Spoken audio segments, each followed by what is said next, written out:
அஸ்ஸலாமு அலைக்கும் வரஹ்மத்துல்லாஹி வபரகாத்துஹு. நாம் சம்பாத்தியம் பண்ணக்கூடிய ஒவ்வொரு ரூபாய்க்கும் நாளைக்கு மறுமையில் கேள்வி கணக்கு உண்டு. எப்படி சம்பாத்தியம் பண்ண, எப்படி செலவழிச்ச அப்படிங்கிற கேள்வியை நாளைக்கு மறுமையில் அல்லாஹ் தஆலா கேட்பான். அழகிய முறையில் பதில் சொல்லக்கூடிய பாக்கியத்தை அல்லாஹ் நமக்கு தரணும். ஆனால் எச்சரிக்கையாகவும் விழிப்புணர்வாகவும் இருக்கணும். அதை பற்றின ஒரு சம்பவம் தான். ஒரு தடவை நபி ஸல்லல்லாஹு அலைஹி வஸல்லம் ஒரு மனிதர் யா ரசூலல்லாஹ், எனக்கு பண தேவை இருக்குது, ஏதாச்சும் கொடுங்களேன் அப்படின்னு கேட்டோன்னைக்கு நபி ஸல்லல்லாஹு அலைஹி வஸல்லம் நீங்கள் அப்துர் ரஹ்மான் இப்னு அவுஃப் ரலியல்லாஹு போய் கேளுங்க அப்படின்னு சொல்லி அனுப்பி வைக்காங்க. உடனே அவர் என்ன செய்தார், அப்துர் ரஹ்மான் ரலியல்லாஹு அவங்களுடைய வீட்டுக்கு வராங்க. அப்போ பார்த்தா அப்துர் ரஹ்மான் ரலியல்லாஹு அவங்களுடைய வேலையாட்களோட தர்க்கம் பண்ணிகிட்ருக்காங்க. உடனே இந்த மனிதரும் நின்றுக்கிட்டு பக்கத்தில் உள்ள ஆள்கிட்ட கேட்காங்க, என்ன பிரச்சனை அப்படி சொல்லி கேட்காங்க. அவங்க ஒரு ரூபாய்க்கு கணக்கு கேட்டுட்ருக்காங்க அப்படின்னு சொல்லி சொல்கிறாங்க. ஒரு பைசாவுக்கு நீங்கள் என்ன செலவு செஞ்சீங்க அப்படின்ட்டு கணக்கு கேட்டுட்ருக்காங்க. எப்பா எவ்வளோ பெரிய கஞ்சன் அப்படின்னு சொல்லிட்டு குடுன்னு ஓடி போயிட்டாங்க ரசூல்லாட்ட. சொல்லிக்கிட்டு இருக்காங்க ரசூல்லாட்ட அங்கே நடந்ததை பற்றி.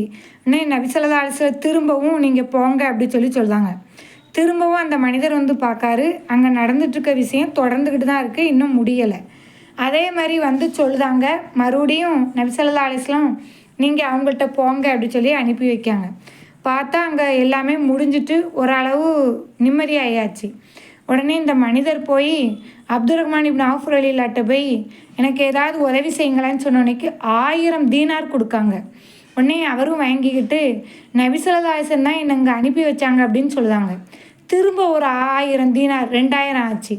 அதை வாங்கிட்டதுக்கப்புறம் அவர் சொல்லுதாரு, இதுக்கு முன்னாடி அவர் வந்தப்போ நடந்துச்சுல ஒரு நிகழ்வு, அதையும் சொல்லுதாரு.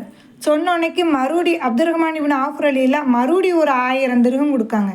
கிட்டத்தட்ட 3000 திர்ஹத்தை அவர் வாங்கிக்கிட்டார்.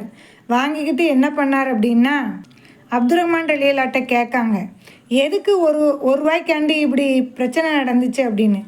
இல்லை, நான் எதுக்காண்டி செலவு பண்ணேன்னு எனக்கு கணக்கு தெரியணும்.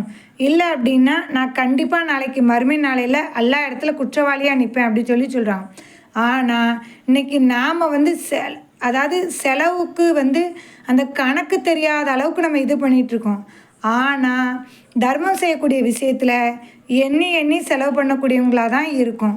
அல்லாஹ் நம்மளை பாதுகாக்கணும். நம்ம உள்ளத்தில் உள்ள கஞ்சத்தனத்தை அல்லாஹ் போக்கணும். ஏன்னா கஞ்சத்தனம் என்பதும் ஒரு வகையான குஃப்ரு தான். தர்மத்தில் நீங்கள் பங்களிக்கணும்னு நினச்சிங்கன்னா என் நம்பருக்கு நீங்கள் மெசேஜ் பண்ணுங்கள். அஸ்ஸலாமு அலைக்கும் வரஹ்மத்துல்லாஹி வபரகாத்துஹு.